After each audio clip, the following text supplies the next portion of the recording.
Welcome to Radio Who, What, Why. I'm your host, Jeff Schechtman. Each day, more and more of our national political norms fall away. Our national leadership is at best a moral vacuum, at worst a corrosive force, a kind of autoimmune disease eating the very fabric of our country. The events of the past several weeks should remind us it does no good to hold the Pollyannish belief that it will all be all right, that we've been through this before, and that the democratic institutions that Madison and the founders designed and the moral framework upon which they are built can withstand anything that we face. We like to think, based on past crises, that our systems are strong, enduring, resilient. Maybe. But there's no guarantee that it will last forever. After all, the Roman Republic lasted for 500 years and then collapsed. It collapsed for many reasons similar to the issues and choices we face today. In what is still, at least for the moment, a representative democracy, we have the power to shape that fragile republic. Putting all of this in the historical context of the fall of the Roman Empire is University of California professor Edward Watts. He is a professor of history at the University of California, San Diego. He's the author and editor of several prize-winning books, including his latest, Mortal Republic, and has taught Roman and Byzantine history for nearly 20 years. It is my pleasure to welcome Professor Edward Watts to Radio Who, What, Why. Edward, thanks so much for joining us. Oh, thank you so much. I'm glad to join you. You have been, as I mentioned in the introduction, you've been looking at this, studying this, understanding it for 20 plus years.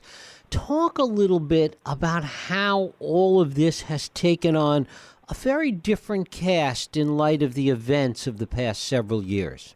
I think that what we've seen, especially in the last probably decade, is a willingness by our politicians to play at the margins and exploit sort of for short-term gain the breaching of social and political norms.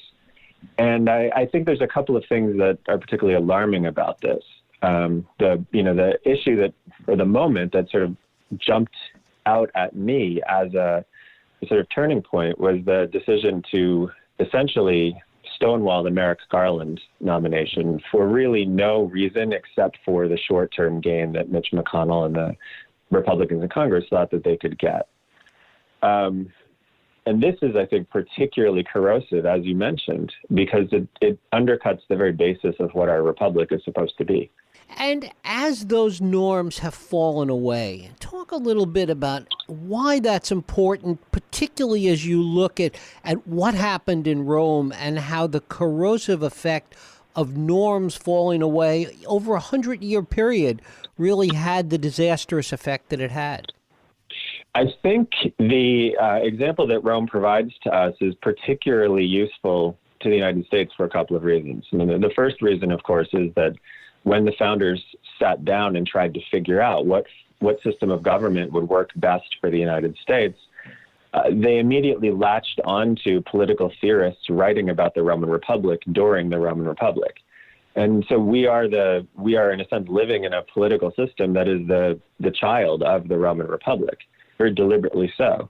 But on the other side, what we see with the Roman Republic is an incredibly robust republic that nevertheless declined and ultimately fell because of these very short-sighted decisions. But it wasn't just one individual or one decision that did it. This isn't the 1930s, where young republics like the Weimar Republic fell apart because of the charismatic actions of an individual. This is instead an old and robust political system that we live in. And what that does in Rome, and what that did in Rome, and what that does in the United States, is it encourages a kind of complacency and an assumption that the republic will last forever. And in Rome, what you see are politicians who, in essence, decide that a political norm that has held for hundreds of years should be discarded or can be discarded because it serves their own short-term individual political interests. That's not how we've behaved before in the United States. The other broader context is the way we look at it in terms of the economy, the sense that creative destruction is so much a part of what we take for granted in economic terms, and the displacement of incumbents by new systems and new ideas and new companies is something that we have come to take for granted. And I'm wondering if we're not applying the same ideas to our view of government today. I think that's a really good point. I think this idea that all disruption is good,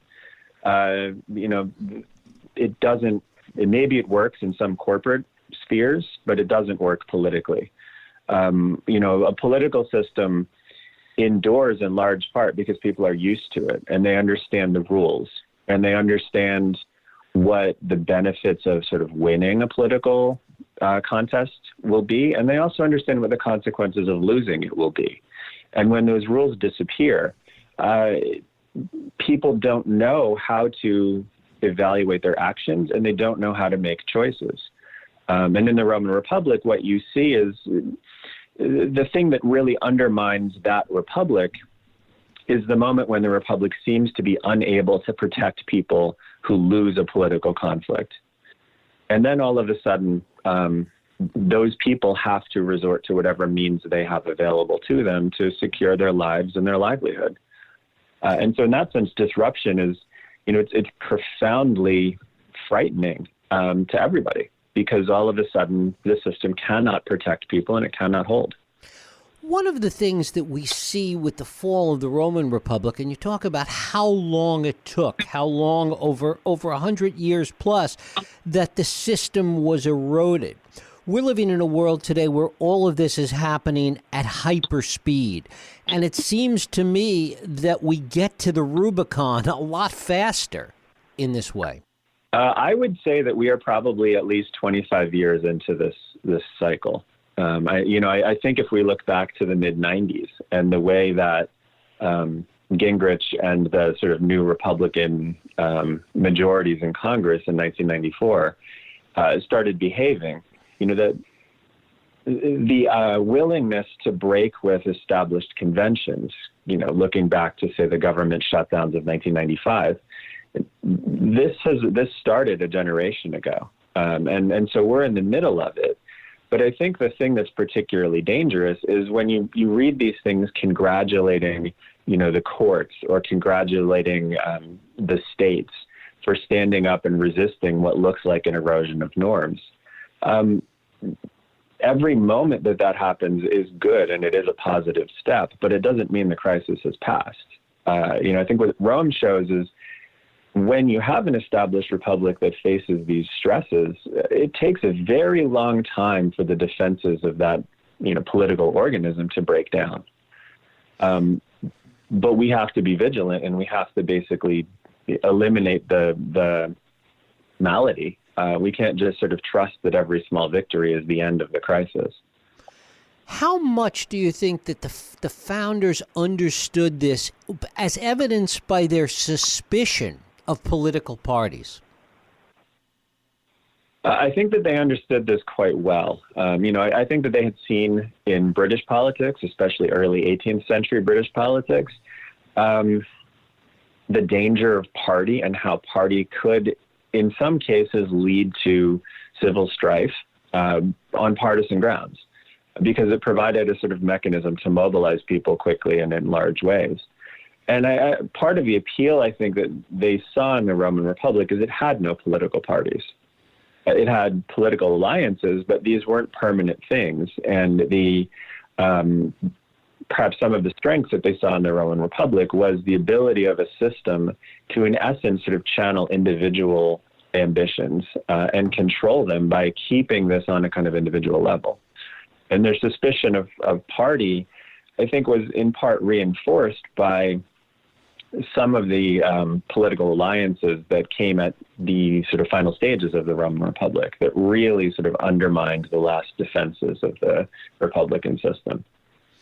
Talk a little bit about the points at which, with respect to the Roman Republic, things might have been turned around, things might have been reversed. So I think that there are maybe three moments that we can look at and see the possibility that things could have gone differently. The first of these was something that I think almost passed unnoticed when it happened in the 2nd century. The Roman economy of the early 2nd century, in essence, discovered finance. And what you see is the same kind of thing that we've seen in the United States and the Western world in the last 30 years. People who have access to financial instruments in the Roman Republic, as in the United States, can become fabulously wealthy very quickly. And in a way that is profoundly destabilizing. And in the Republic and in the United States, this occurred at a time when regular people, the vast majority of people living in the society, see their wealth and their prospects stagnate. And this produced a lot of dissatisfaction that was bubbling through Roman politics in the 140s and 130s BC. And Rome just failed to respond. Now, this is a very difficult thing to respond to. In a modern context, we understand it better than the Romans did, and we still can't really respond to this wealth gap. But had Rome come up with a way to do this, I think the Republic never even would have faced the crises that it did in the late 2nd century and early 1st century.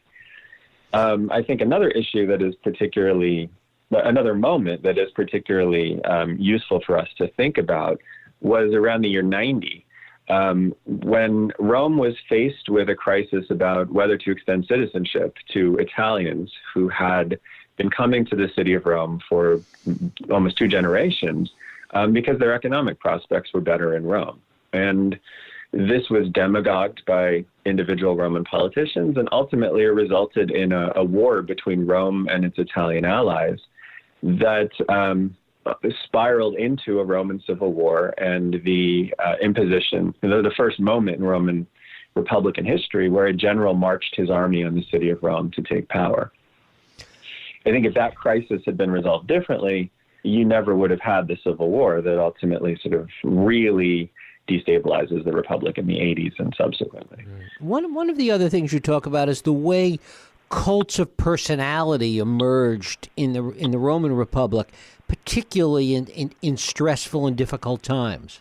Yeah, that's something that is particularly alarming as you move into the last phases of the Republic. As the system becomes destabilized and as people begin to lose faith that the Republic can actually protect their interests, they start turning to individuals who they think can serve this purpose. And so in the 50s, Pompey the Great, the great Roman commander in general, he serves this role as a kind of stabilizing force in the city of Rome, to the point where many Romans believe that the city cannot function without Pompey basically in charge of it. In the 40s, Julius Caesar plays this role. And again, you see riots and violence in Italy and in the city of Rome when Caesar's not there. That calmed very quickly when Caesar comes back to the city. But the person who really figures this out and figures out how to play this role in a permanent sense and in a permanent way is the first Emperor Augustus. And the reason that he's able to to reign as emperor is because he figures this out, and he figures out a way to be the person who promises stability and promises protection, and can do it in a way that's enduring. And this is the foundation of his empire, and the foundation of his power as emperor. Right. One of the things that's so contradictory and I suppose ironic about this, and it relates to our current climate, is that in a way there is this desire for charismatic leadership as a way out, as a solution to the problem, and yet it is clearly the power and stability of institutions that is more the answer. Yeah, and I think that's the lesson that I think we should try to take. It's important for every citizen of a republic to occasionally step back and take a broader view of what's going on around them, and understand that the best defense they have to remain politically free is to defend the system that is preserving their freedom. And there is certainly a temptation to turn to somebody who promises to make things better immediately. This is obviously something that we're seeing now in the United States, in Brazil, in Turkey. But that in a sense is at best a temporary solution.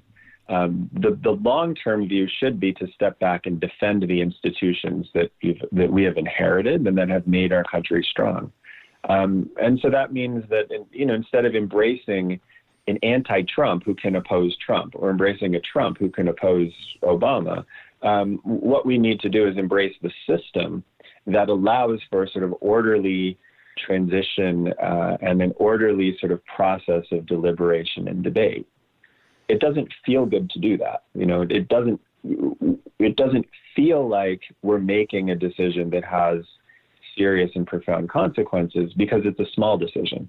In essence, you're voting to not reward people who behave badly and violate political norms.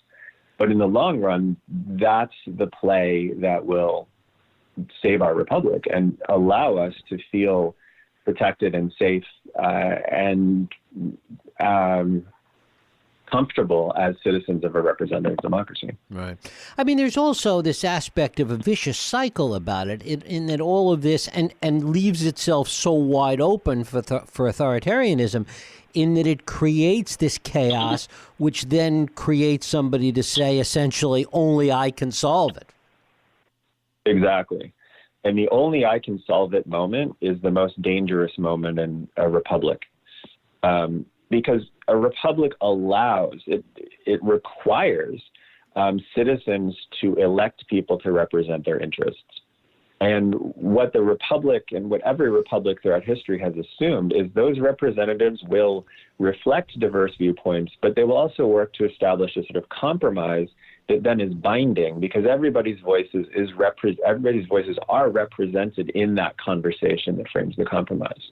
When someone says, I alone can do that, they are claiming to represent your views, which is a very Republican idea, but they aren't facilitating compromise. And that means they exclude all of the views of people who do not agree with them. And that is, that's a cancer within a republic, because it seems Republican. But in practice, it's the antithesis of what a republic should be. Which raises the broader question of whether or not any of this can work in our modern society, whether there is a fatal flaw in the Republican system that in a world of 24/7 news cycles and things moving at hyper speed and siloed tribalism, whether or not there is a fatal flaw in Republican government that simply can't work in the modern age. I think that that's a point that has been raised in republics throughout history. I think it was a real vital question in the 18th century as well. Now, you didn't have a 24/7 news cycle, but what you had was the ability to sort of produce very quickly political pamphlets and materials that could spread to a partisan audience. And the founders were very aware of what that did in 18th century England and the sort of conflicts it produced. In the Roman Republic, the ability of ideas and news and information to spread through the city of Rome, it's not a 24/7 news cycle, but word can spread very quickly, and events and oppositions can develop very quickly as well. And so I think we are moving faster, but I don't think the sorts of challenges we're facing are categorically different from what republics have faced in the past, nor are they categorically different from what our republic was designed to sort of buffer. I think what's different is the unwillingness of people, and here I think Republicans bear a lot of the blame, the unwillingness of people to use the Republican structures that are supposed to promote compromise to actually come to compromises. I think that there's an unwillingness, at least in part of the United States polity, to find compromises on issues. And that's different, I think. I guess it's important to perhaps try and understand where that happened exactly. What was the tipping point moving away from that compromise and in order to get back to it ultimately? Yeah, and I think there I think the Roman Republic offers some pretty scary examples. Rome did come back to basically a model where compromise was facilitated, but it was an authoritarian model. Because ultimately what had to happen was somebody had to be responsible for the state functioning. And I think what we have right now is a unwillingness among certain politicians to acknowledge that things have to happen in the United States. We can't just drift for forever. What I hope can happen is that there will be a sort of snap back among the voters to acknowledge that, yes, things need to happen, and there are policies that need to be enacted, and there are changes that need to be recognized, and government has a role to play in doing that. And I hope it can happen within a Republican system. Talk a little bit about the end game in the Roman Republic and how it ultimately unraveled at the very end. So the end game for the last, say, 20 years of the Roman Republic involves this very basic tension between a state that must function and the desire of individuals to promote themselves. And the tension becomes one of individual political figures trying to use the elements of the Republican system that are supposed to promote compromise to simply block their opponents. What this leads to is the mobilization of armed supporters and armies and a series of civil wars that end up with one person taking charge by himself. I think that the process that we see unfold there is one in which the needs of citizens are asserted, and individual politicians try to meet those needs in a minimum way, in a fashion that encourages their own political standing and their own political fortunes. So I think what we see in the late Republic is a process by which politics becomes individualized. There are a host of different people who are promising that they alone can fix the problem. And politics becomes a sort of individualized tribalism where each group in the Roman polity is gravitating towards a specific individual who is promising to solve their problems. There's no way for a political system to mediate that kind of conflict. And that then becomes not a political conflict, but a military conflict. And the final stages of the Roman Republic sees what had been for centuries a set of issues resolved politically become a set of issues that can't be resolved in any way except through armed violence. And ultimately, when Augustus prevails in that armed violence, there's no republic left. There's just Augustus, who alone promises to solve all the problems in the Roman state. And finally, knowing this history as well as you do, what worries you most? What single thing worries you most about our present moment? The thing that is really scary to me is the creeping of violence into our life, into American life and into American political life. Because the rhetoric that has been deployed mainly on the right against people deemed to be opponents, it has become so vicious that people are now taking it upon themselves to act against individuals and to start attacking individuals. This doesn't ever end in a good place. When violent rhetoric enters the Roman Republic, it happens starting in the 130s. Political violence follows not even a year later. Rhetorical violence in a tense political environment leads to actual violence. And the more that violence metastasizes through society, the closer we are to armed gangs or even the military taking sides and starting to fight. This is profoundly dangerous. And the fact that everybody is not immediately running away from this kind of demonization of others, this is really, really a difficult moment for us. Professor Edward Watts. Edward, I thank you so much for spending time with us. Oh, thank you. I had a great time. Thank you. And thank you for listening and for joining us here on Radio Who, What, Why.